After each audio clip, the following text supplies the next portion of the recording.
সাবেক স্বরাষ্ট্রমন্ত্রী আসাদুজ্জামান খান কামালের ঘনিষ্ঠ আখতারুজ্জামান হোসেনের শাস্তির দাবিতে এই মুহূর্তে ইসিবি চত্বরে ভুক্তভোগী পরিবার যারা রয়েছেন তারা কিন্তু মানববন্ধন করছেন। দর্শক, এই মুহূর্তে আপনাদের সঙ্গে সরাসরি যুক্ত রয়েছি কালের কণ্ঠের অফিসিয়াল ফেসবুক পেজে। আপনাদের সঙ্গে রয়েছে আমি মিরাজউদ্দিন। যেমনটি দেখতে পাচ্ছেন যে ভুক্তভোগী পরিবার যারা রয়েছেন তারা কিন্তু হাতে ঝাড়ু নিয়ে এবং বিভিন্ন প্লাকার্ড হাতে নিয়ে কিন্তু তারা এই মুহূর্তে ইসিবি চত্বরের সামনে কিন্তু অবস্থান নিয়েছেন।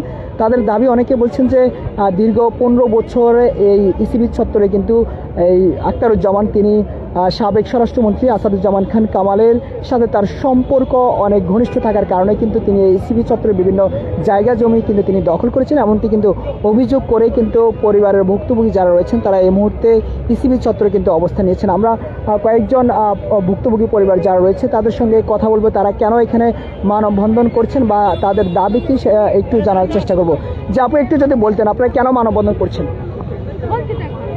একটু আবার যদি বলতেন। আমি লাইভে আছি তো, একটু বলেন যে আপনারা কেন মানববন্ধন করছেন, একটু বিষয়টা একটু বলেন। ভাই একটু বলেন তো আপনারা কেন মানববন্ধন করছেন আজকে? আমাদের মানববন্ধন হচ্ছে যে আমাদের যে ইসিবি চত্বর মিনা বাজার ওই জমিনটা আমাদের, আমরা পিতৃ সম্পত্তির মালিক। এবং অনলাইন আখতা সাহেব এই জমিনটা আমলি ক্ষমতায় থাকতে এই জমিটা উনি দখল করে নিচ্ছেন আমাদের জোরজমন করে, এবং আমাদের উপরে অনেক হামলা মামলা দিয়ে ঠিক আছে আমাদের ভয়ভর্তি দেখাইয়া ঠিক আছে আমাদের জমিটা দখল করে নিচ্ছে। আমরা জমিনে যাইতে পারি না।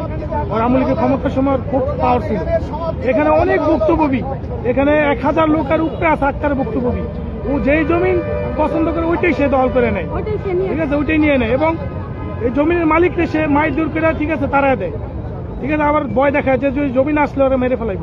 এবং আখতার বাহিনী আছে, আখতার অনেক ওর বাহিনী অনেক বড় বাহিনী, ঠিক আছে। ও আমলি ক্ষমতা যখন ছিল।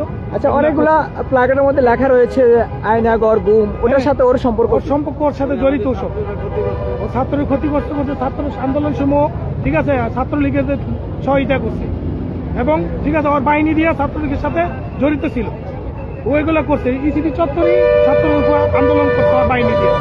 এই জন্য এই আইন আখতার সম্পূর্ণ আমলিগের সাথে জড়িত, ছাত্রলীগের সাথে জড়িত। আপনারা একটু যদি বলতেন, অনেকের হাতে আমরা ঝাড়ু দেখতেছি, আসলে ঝাড়ু কেন নিয়ে আসছেন একটু বলেন। ঝাড়ু কেন নিয়ে আসছেন? ঝাড়ু দিয়ে বাড়ি দিব, আখতারের ফাঁসি চাই আমরা, এই জন্য ঝাড়ু টাড়ু নিয়ে সবাই দাঁড়ায় রয়েছে, আমরা ফাঁসি চাই। জি আপনি একটু বলেন যে অনেকের হাতে ঝাড়ু, কেন ঝাড়ু নিয়ে আসছেন? ফাঁসি চাই। খুনি আমাদের জমির দখল করে নিচ্ছে, অনেক মানুষ ফোন করেছে, অনেক মানুষ ফোন করেছে, আমাদের জমির দখল করে ফেলেছে। চাচা আপনি একটু এদিকে আসেন, আপনি একটু বলেন আজকে যে আপনারা মানববন্ধন করছেন, কিন্তু আমরা ব্যতিক্রমী একটি জিনিস দেখছি যে অনেকের হাতে কিন্তু ঝাড়ু, আসলে কেন ঝাড়ু মিছিল? এই আখতারুজ্জামান আখতার আওয়ামী সন্ত্রাসীদের দোষর এবং সে গণহত্যাকারী হিসাবে চিহ্নিত।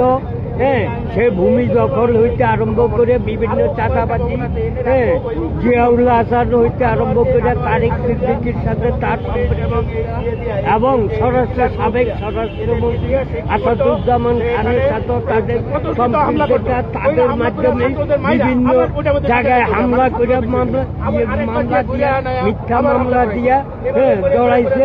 তাই আজকের এই বিক্ষুব্ধ জনতা ঝাড়ু মিছিলের মাধ্যমে তার ফাঁসি চাই, তার ফাঁসি চাই।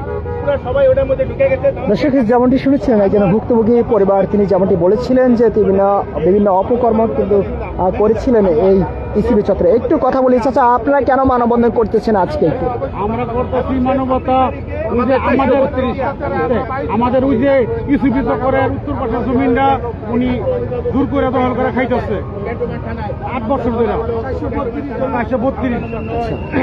আমরা বাধা দিতে গেলে আমাদের পায়ে সন্ত্রাস দিয়ে গুলি করায়, আমরা বাধা দিতে পারি না। বাধা দিতে গেলে একটারে সন্ত্রাসী দিয়ে পায়ের মধ্যে গুলি করে, আমরা দৌড় মারি। এইভাবে তোর জমিন বাধা দেওয়া যায় না।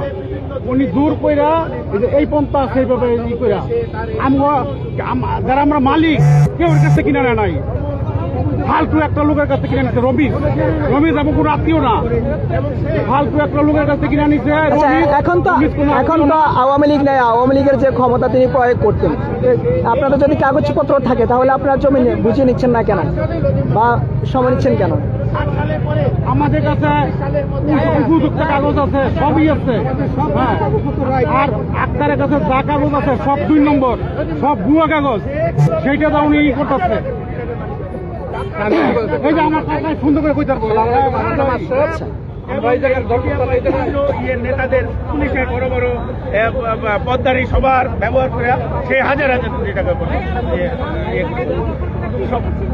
সকল সামনের জায়গাগুলি দখল করে তারে বাধ্য করে আগে জায়গাটা সে নিয়ে নেয় বিভিন্ন সন্ত্রাসী মধ্যে হুমকিরামকে দিয়ে লামসাম টাকা দিয়ে পরে দলিলটা নিয়ে নেয় আগে তার জায়গাটা নিয়ে উত্তাদ করে দেয় সে 1 বছর 6 মাস ঘোরার পরে দেয় কিছুই পাইতেছে না তখন সে লামসাম কিছু টাকা উপর করে দর্শক যেমনটি শুনেছিলেন যে ভুক্তভোগী পরিবার যারা রয়েছেন তারা বলছেন যে দীর্ঘ 15 বছরের সময় ধরে যে আওয়ামী লীগ ক্ষমতায় ছিল সে সময় কিন্তু সাবেক আসাদুজ্জামান খান কামাল স্বরাষ্ট্রমন্ত্রী তার ঘনিষ্ঠ থাকার কারণে কিন্তু আখতারুজ্জামান এই ইসিবি চত্বরে বিভিন্ন অপকর্ম করেছেন এমনটি কিন্তু অভিযোগ করছেন এই অভিযোগ পরিবারের লোকজন এবং তারা বলছেন যে দ্রুত যেহেতু তাকে গ্রেপ্তার করা হয়েছে এবং তাকে যেন দ্রুত আইনের আওতায় এনে এবং ভুক্তভোগী পরিবারে যে তাদের যে বাড়ি এবং জায়গা জমি সেগুলি কিন্তু তাদের কাছে ফিরিয়ে দেওয়ার দাবিতে কিন্তু তারা আজকে মানববন্ধন করছেন বলে জানিয়েছেন এখানে অভিযোগকারীরা। দর্শক যে কোনো আপডেট পেতে কালের কণ্ঠের সঙ্গে থাকুন। এতক্ষণ পর্যন্ত আমাদের সঙ্গে থাকার জন্য অনেক অনেক ধন্যবাদ।